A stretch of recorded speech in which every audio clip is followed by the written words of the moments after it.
Good afternoon. Thank you all for being here. Yes, the Missouri contingent continues. I'm Chuck Raymond from St. Louis, Missouri. On January the 10th, 42 years ago, I participated in the abortion of my son at Planned Parenthood in St. Louis. I was only 17 years old when I learned that my girlfriend was pregnant. We were stunned, and things happened very quickly.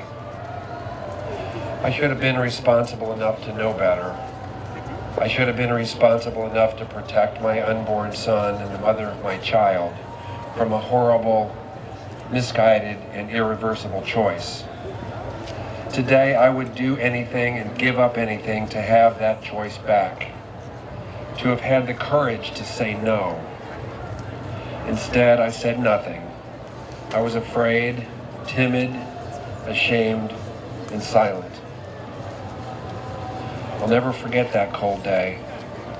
Linda and I rode in her family's Suburban with her mother to Planned Parenthood to destroy our child.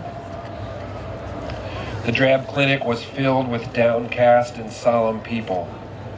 No eye contact, no compassion, and no consultation for the father and grandmother of the baby about to be killed. During the procedure, I remember feeling numb and helpless in that waiting room. I felt no freedom of choice and no empowerment. I was required to pay cash for the women's reproductive health care of aborting my child.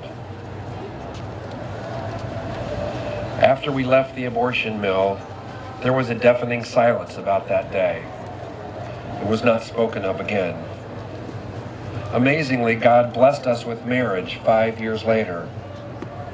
But Linda suffered from the buried guilt of her lost motherhood. The life that had been sucked away and forgotten by everyone else but not her. I now understand and believe that a woman's love for her child is stamped into her heart by God. Her baby cannot be ripped away without a devastating and permanent consequence.